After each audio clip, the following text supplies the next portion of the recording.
Introducing the new low-fat Subway Buffalo Chicken. Spicy chicken, Cool Light Ranch, one hot sandwich. All the flavor you love with 7 grams of fat. For a limited time, hurry to Subway and enjoy the newest part of a Subway Fresh Fit meal. The BS Report is a free-flowing conversation that occasionally touches on mature subjects. First of all, This is the BS Report with Bill Simmons. it might be cool, I don't know. And if it's not, I don't The care. BS Report with Bill Simmons. Bill Simmons works for ESPN. He's also named the Sports Guy, and he writes a comical sports column. He must be a popular dude. The BS Report. It's got a real dirty sound, like a rusty steak knife cutting through a well-aged steak. Now. Here's Bill Simmons. All right, let's get right to it. Our old friend Chuck Klosterman has a new book out called Eating the Dinosaur, a new collection of essays, none of which you have ever read. And now he's on the Subway Fresh Take Hotline. Chuck Klosterman, what's happening? Everything. Everything, as always. Big book coming out. A book coming out. Not that big. Kind of big? Little big? That's like, yeah. Are you talking physically or metaphorically? Well, you haven't had a book of essays in a while. This is your first book of essays since That's true. That's Sex, true. Drugs, and Cocoa Puffs. Yeah, I suppose the Chuck Klosterman 4 book was kind of like, there were essays in it, but they had been published before. This is the first set of new ones. So when did you start working on it? When did I start working on it? I guess it would have been right around the time when you called me in Germany last year. Oh. I think that's when I began. At the time, I remember I was just starting. I had this idea that I was going to do a book about the 90s. That was my original concept.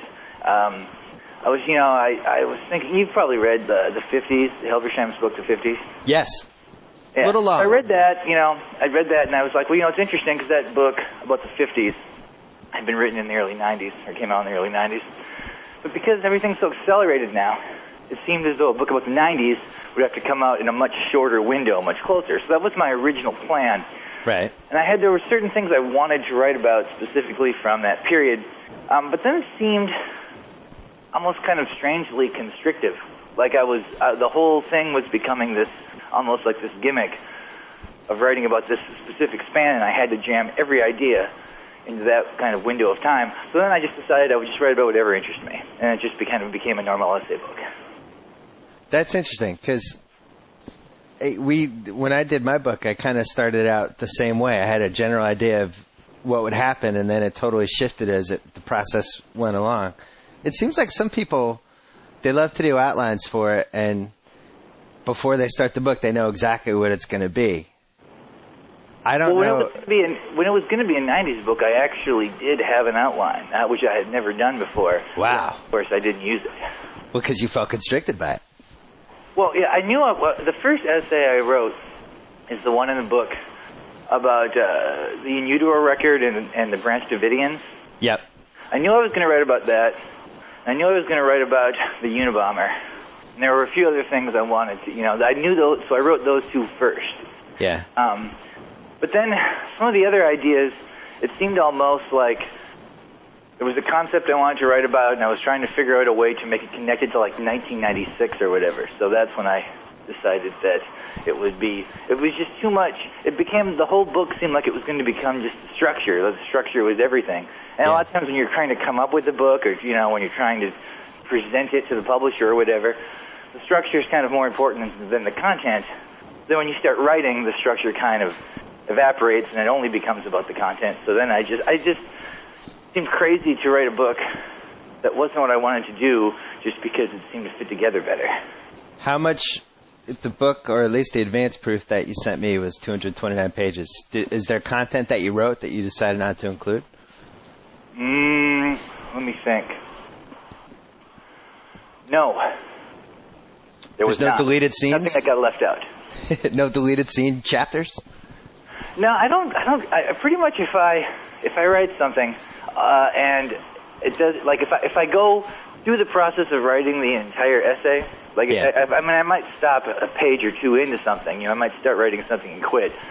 But if I write an entire essay, I'll just keep reworking it until I feel like I can use it. Do you ever do multiple at the same time, or I'm going to write this one essay and I'm going to keep plugging away until I quit, or do you do 2 or 3 at the same time?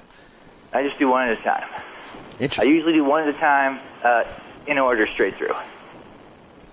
And then you just keep tinkering until it's done? Do you ever go back, like 3 weeks later, and say, I'm going to take one more swing at this? What do you mean by swing? Well, you think you're done, but you're like, I need to let this breathe for about 3 weeks. And I'm going to come back in 3 weeks. Yeah, okay. I don't really consider that swinging, though.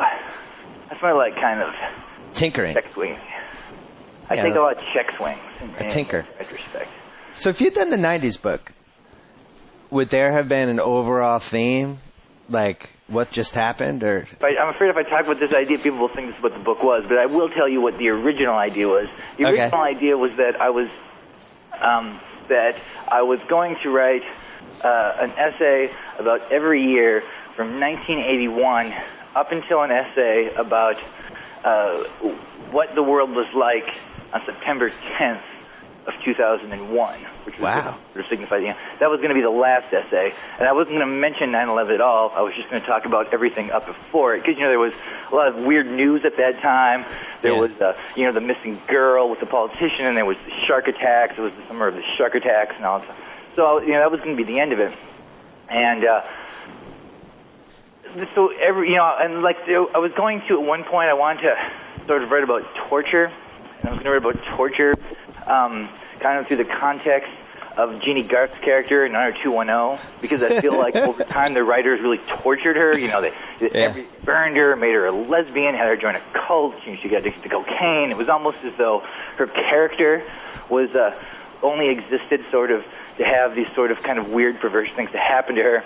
And I was going to try, so I was going to use stuff like that to talk about these kind of tangential ideas, like just the depiction of torture in media. And she got kidnapped. But then, what? And she got kidnapped. She got kidnapped? Oh, there's a bunch of things. By her stalker. Really, everything happened to her, Yeah. You know what the problem was there? Is that they had too many episodes per season. Like when you're cranking out like 30 episodes or whatever they were doing, you run out of things to do with the characters, and you run out of combinations. Well, when they show it, like they show those episodes on the soap opera network now it's to their advantage. Because that was the show I felt like I watched when it was on. I constantly see episodes I've never seen before. I constantly feel like I see characters I've never seen before. Yeah, I mean, imagine if Mad Men had to do 30 episodes a year. I'm going to say it's a different show. There would have to be a lot more killing time in the office, I guess. Yeah, there'd be Don Draper. He's boozing a little too hard, gets in the DUI or DWI accident, and he's in the hospital. Like they'd have to do all these soap opera tactics. That's people. They never account with this with the Emmys.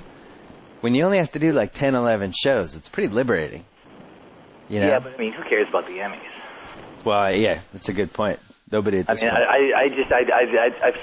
Of all the awards, I mean, I guess Grammys are kind of the same way. I mean, I don't think that it would be strange to me to imagine somebody who's sort of talented enough and creative enough to work for Mad Men and yet care about the Emmys.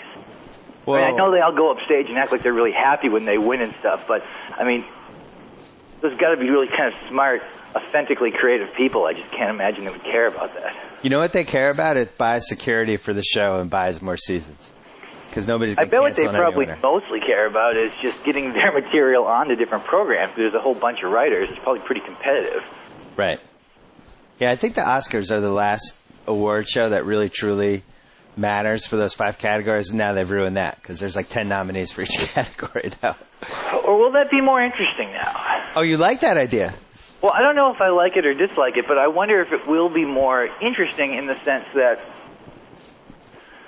will the same kind of movie still end up winning? Or will the splitting of the votes maybe sort of change the type of film that wins? Because I think when you only have 5 films, there's always this conventional wisdom that one movie is going to win, and it almost always does. Right. And I wonder if you add 5 more films there, and it creates a greater opportunity for someone to say, I know X is probably going to win, but I'm voting for Y. Yeah. Well, it just seemed like they added too many. Like, I thought if they had gone to 7, that makes total sense. But doing it the way they did it would have been the equivalent of baseball saying, all right, we need to expand the wild card. We're going to make it 20 playoff teams now, or 16 or whatever. And I don't know, it was a little bit overboard. 7, I think we all would have been fine with 7. 7 at least would have made it a little more unpredictable. You know, you sound a little tired today, Bill. How are you doing? I'm on West Coast time. This is a big deal for me that doing a podcast this early. I'm doing it to accommodate you and your big book tour. Well, no, you told me you get up at 6. I get up at 6, but I'm not So it's 9 o'clock there. You've been up for 3 hours. You've been up longer than I have. I'm not coherently podcast worthy until, as Joe Mead can attest, until 10. So this is a big extra Well, we hour could have for me. waited until then. No, it's good. I want to put you out. Where are some of the places that you're going to promote this book? Oh, almost nowhere. You're not doing anything? I just have a friend in town today. That's why I wanted to do it early. I don't really have not that busy. Yeah. You're not doing any signings? I think I'm doing 2 in New York, and then I go to colleges and talk and stuff. I'm going to Central Michigan, I think at one point, and I'm going to Boulder, Colorado, and stuff. But I'm not really touring now. Gotcha. Kind of like the Beatles in '68. I'm just in the studio. Hey, I'm glad you brought that up. I read that thing you wrote for the AV Club about the Beatles. I really liked it, and it is kind of fascinating to look back at that whole career. And it made me wonder, I have a couple thoughts here. One, it made me wonder, is there a band that came out, a band that has started since 1990 that had that kind of career that people will be able to write about 40 years later, still trying to figure them out? And then second, a reader sent me this email saying, the Super Bowl was kind of like the last frontier for a band before we all agree, all right, these guys are pretty much done. They, like when the Rolling Stones played the Super Bowl or Springsteen or U2. So who are the bands that are going to be playing the Super Bowl 15 years from now? Well, to answer your first question, no. But that really has nothing to do with the quality of music coming out post-1990. It has to do sort of with the fact of how rock and roll exists. I mean, I think maybe we even talked about this before. You kind of have to look at rock bands the same way you look at presidents. Yeah. Okay. Now, it doesn't matter how long America exists. When people talk about the greatest presidents, Washington and Lincoln, Jefferson, they're all, there's a handful of people who are always going to be in that top 5 category because they sort of define what a successful president is, or how, the values and the criteria of what makes a good president. Right. The Beatles, more than any other band, sort of set that criteria. There can't be a future band who's better at being a group than the Beatles were, because all other groups are really doing is sort of fulfilling the criteria that they made. Gotcha. Plus, I mean, they're, at least in pop music, they're the most musical band there's ever been. I mean, I'm not saying that they're the most, there's been bands where guys had greater virtuosity, but I think if you really break down the essence of being musical, they're the most musical one of all time, clearly. Well, in terms of who will be playing the Super Bowl in... Wait, hold on. Beatles. Let's go back to one thing. For people who haven't read that piece, and they should, it's on Google, you can get it easily. What did you think, out of all the albums that you listened to, and you listened to them sequentially, what is the one that you were the most surprised by listening to it however many years later? In a good way. Well, surprised by. Or just wow. I guess, there's the stereo version and the mono version, and prior to the release, I was more interested in the mono versions because everyone had always said that that's what the Beatles intended.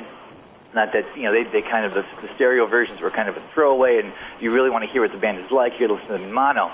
Then when I got them, I found that I did like the stereo versions better. I seemed they sounded more interesting to me. And the ones that sounded probably the most surprising to me were just really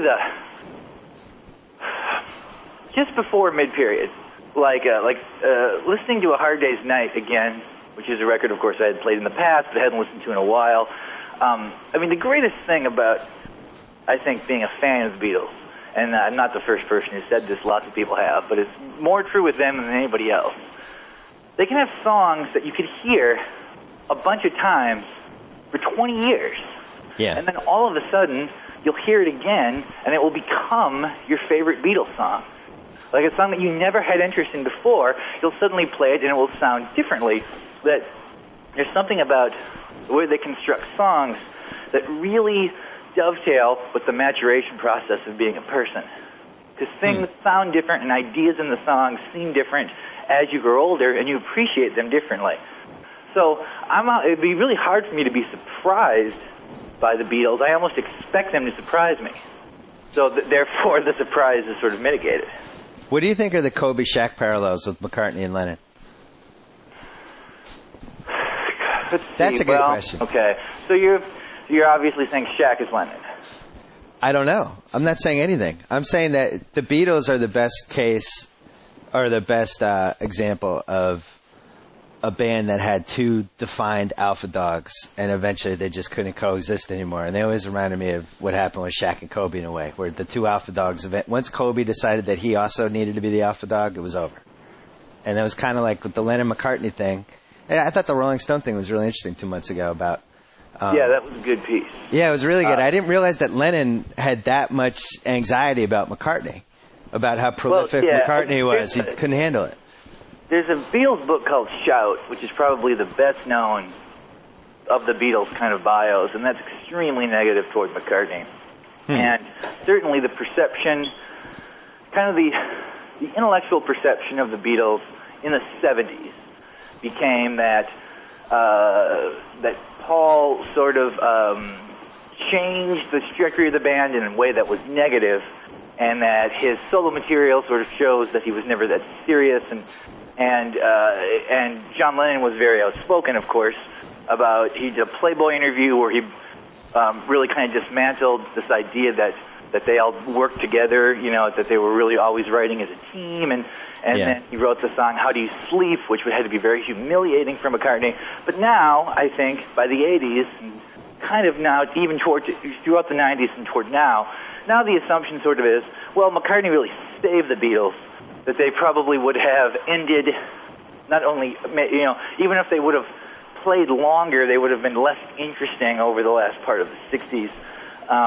And now I feel like there's a greater degree of sympathy toward McCartney. I mean, there's a lot of weird things, but I mean, like, you know, like everybody, John Lennon was always talking about Yoko Ono and their relationship and how wonderful and sort of how it changed his life and was very transformative. And yet McCartney and Linda McCartney actually had the relationship that John Lennon pretended to have with Yoko Ono. Right. And you know, Paul McCartney and Linda McCartney in their entire marriage, they only spent one night apart. I mean, all those years, just when he got arrested for marijuana in Japan. That was the only night that they didn't sleep together.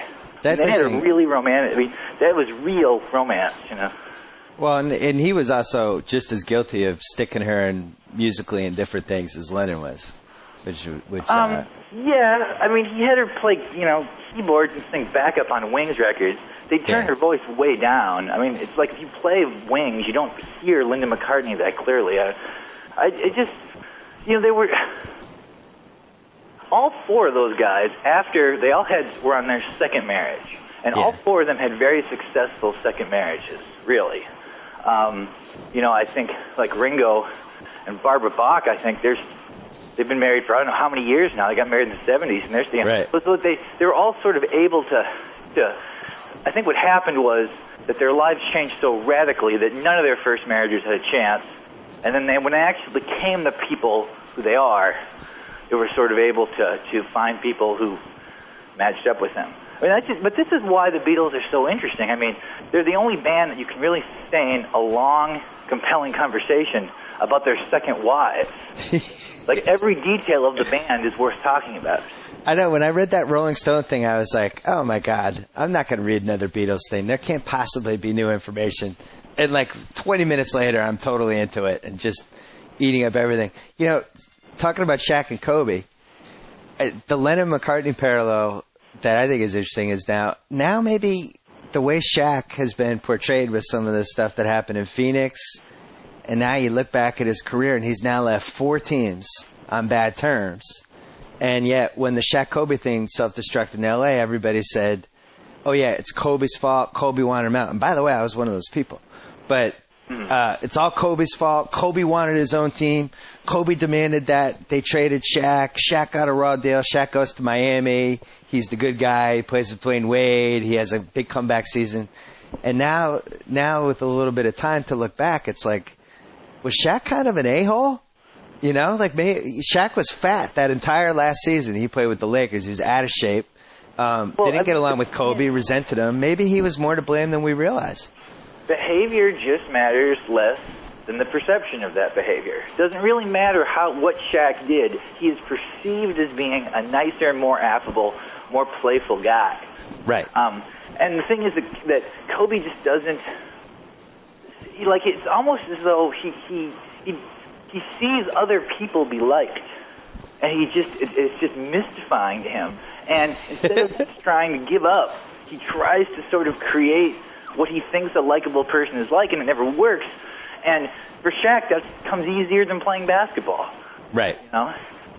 Yeah, Shaq can easily deal with media and all that stuff. But, man, the stuff that came out, you know, after he played for the Suns, and basically he stole Nash's reality TV show, and they had to give Nash an executive producer credit. They gave him away to get rid of him, not just his contract, but you know, he really impacted that team in a lot of negative ways, and it's just starting to come out, like some of the stuff he did behind the scenes. Now you look like Orlando.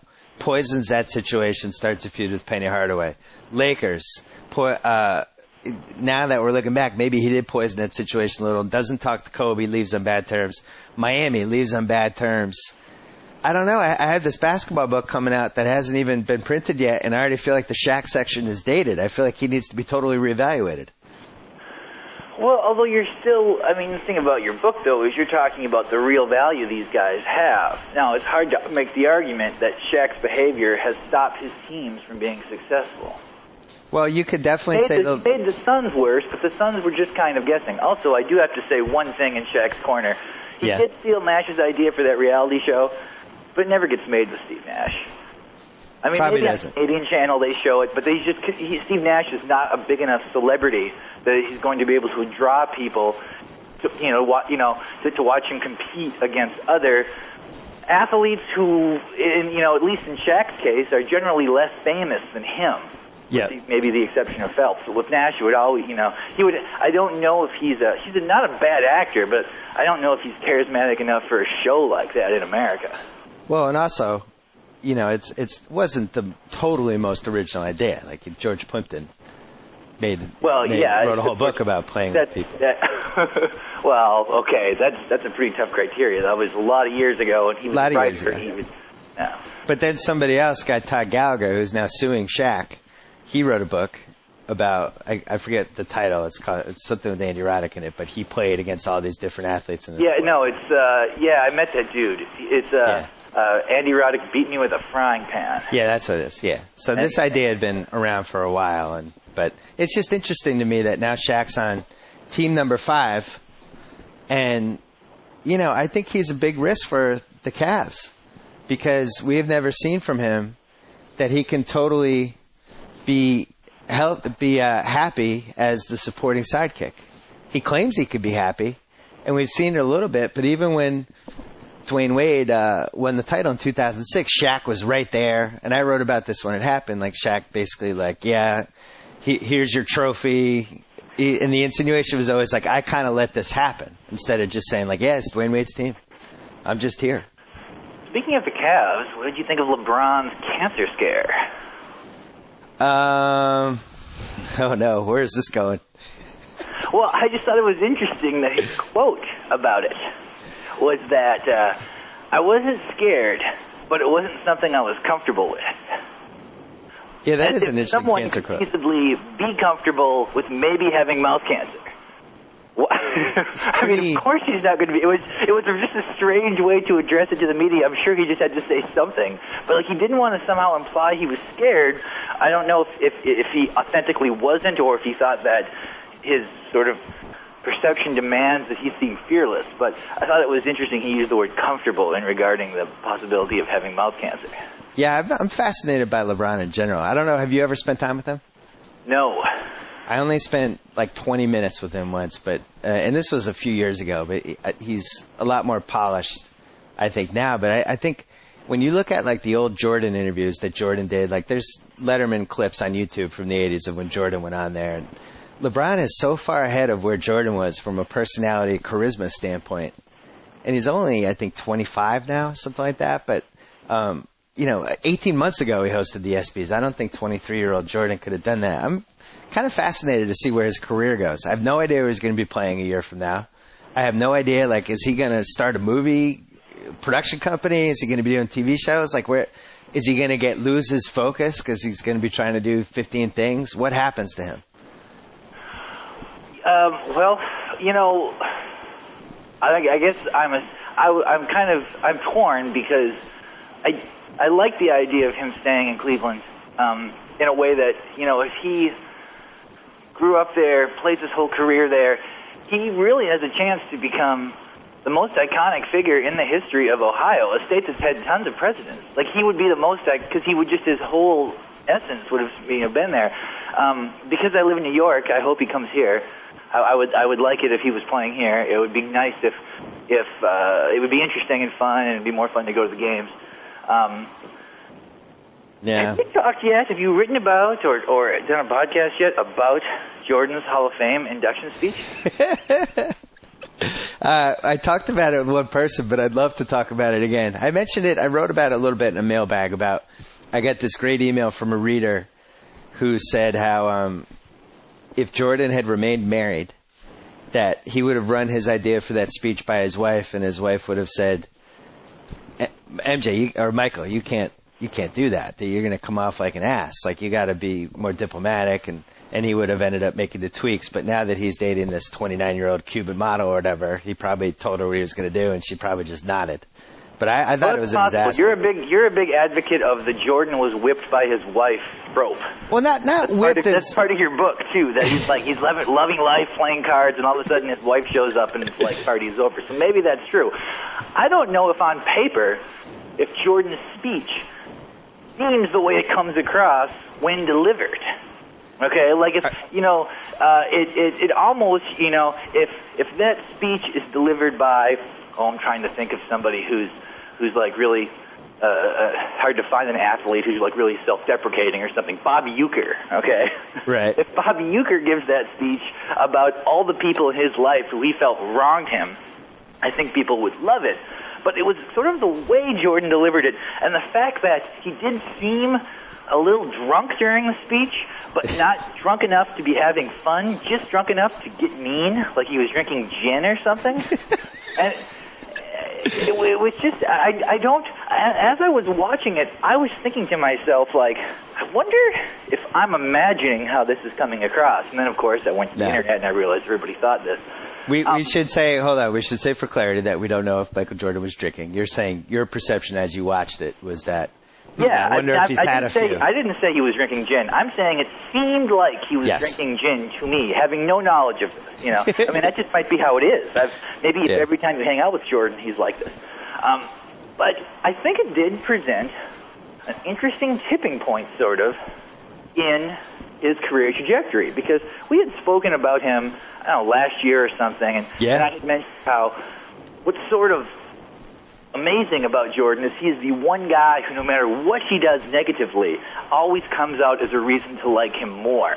I put that in my book. I credited you. I said he could do anything to anybody, and people would spin it in a way like, "Oh, he's so competitive." But it's like, well, maybe it's just a speech, though, changes that to me a little bit. You mean all the other things, all the things that he did, could be seen as almost this thing he can't control. Okay, he can't control how competitive he is. He can't help but cheat in a game of cards to win. He's almost overtaken by the rush of competition. Yep. But this did not seem like that.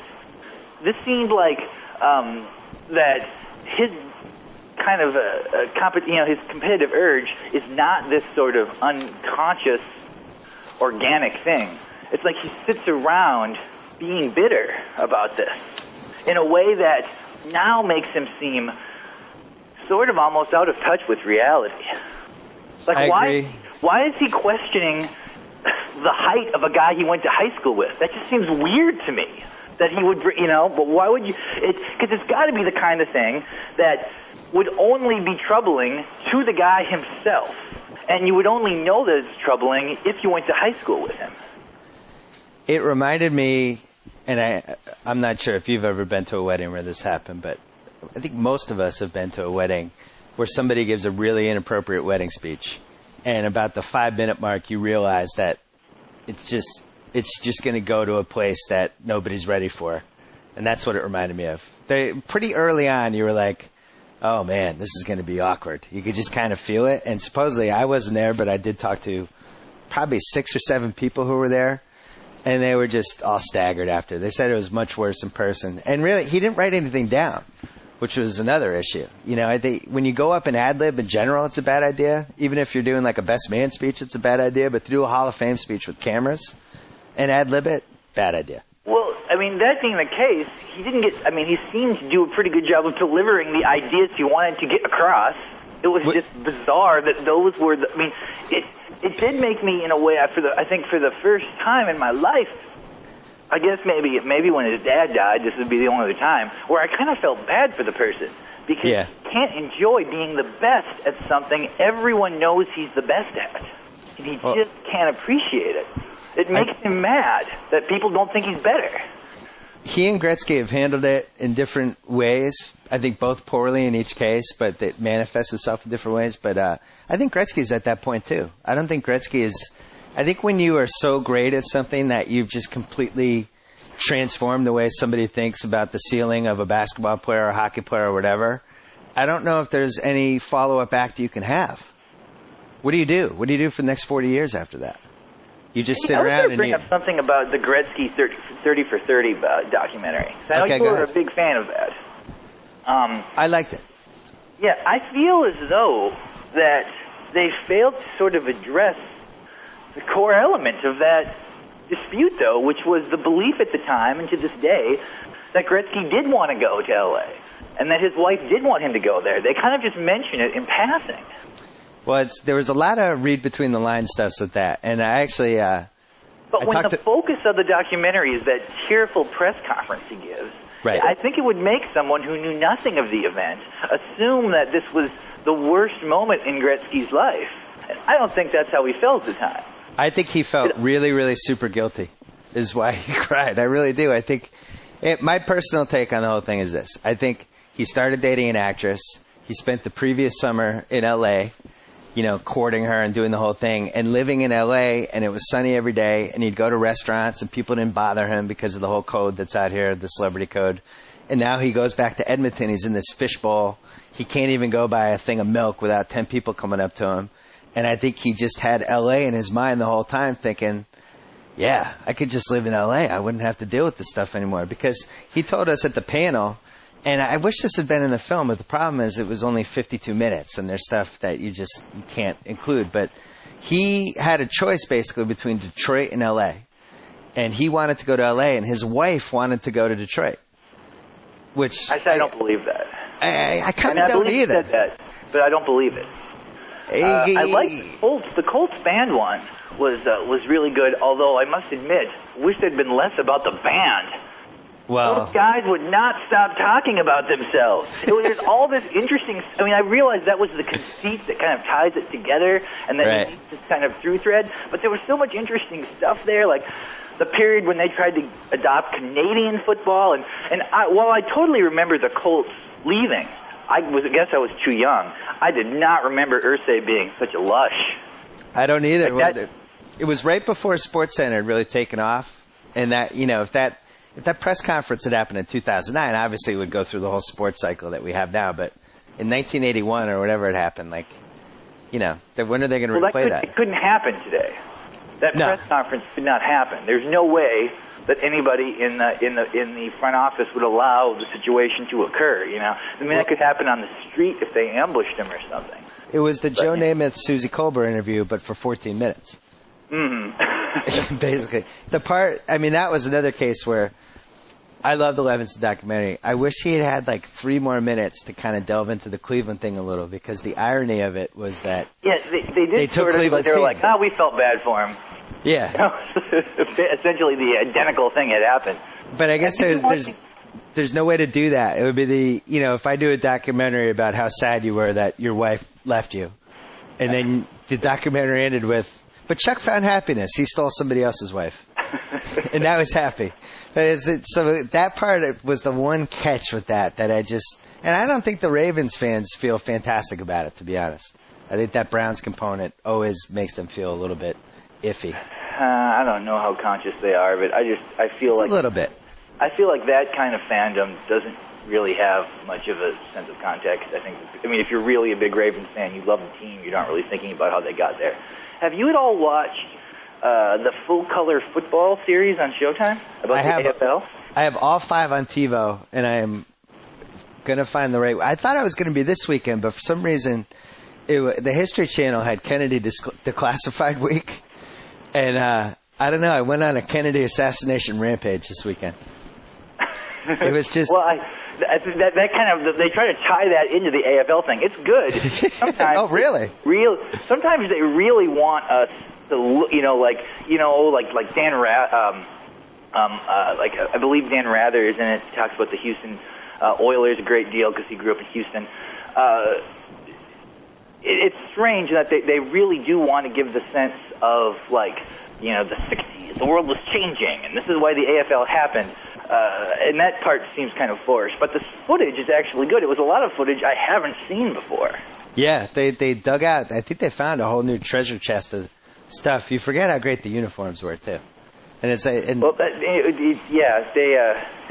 now we forget less because they actually show up when we watch games. But. They throw back. Yeah, I was watching one of the Kennedy things this weekend. I forgot what a complex the city of Dallas had after the whole JFK thing.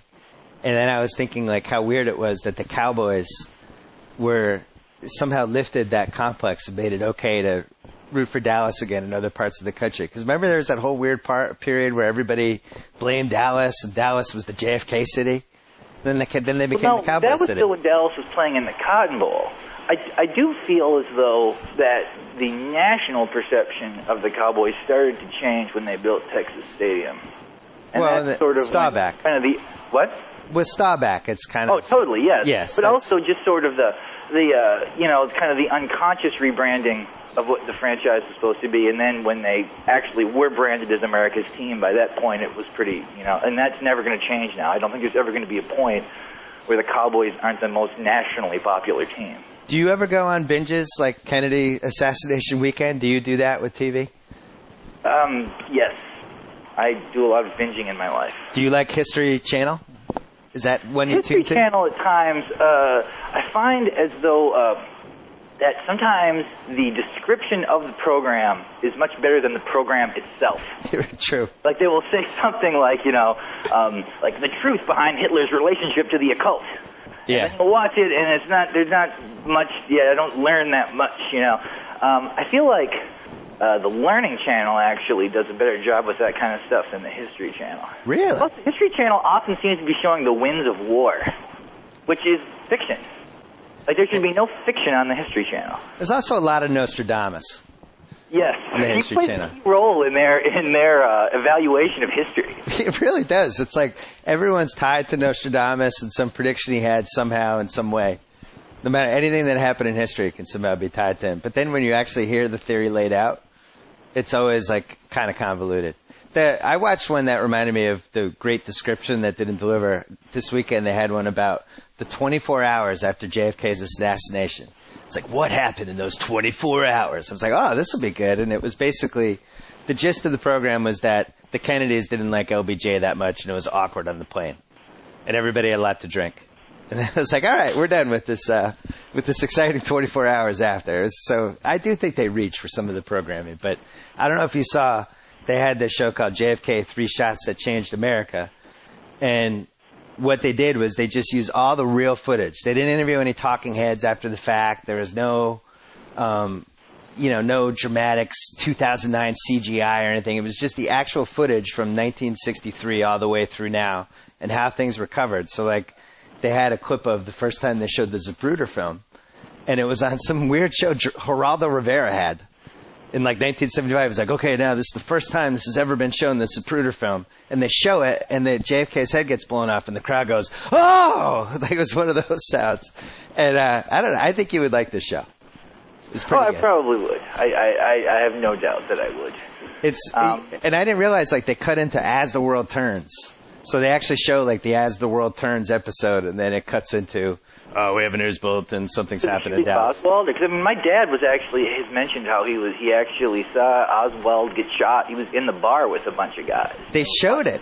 I mean, this was, like, the greatest television moment of all time. That everybody was watching because he's about to be arraigned, and Jack Ruby jumps out and shoots him right in front of the camera. Well, I guess we've never ever discussed this, but you strike me as not a big conspiracy person. Are you a conspiracy person outside of the NBA lottery? And outside of MJ playing baseball? I like hearing all the theories. I think the Kennedy assassination is the best one because the theories go in so many different directions. I mean, there's that whole part about the 3 tramps under the tunnel, and one of them was Woody Harrelson's dad. You heard that one, right?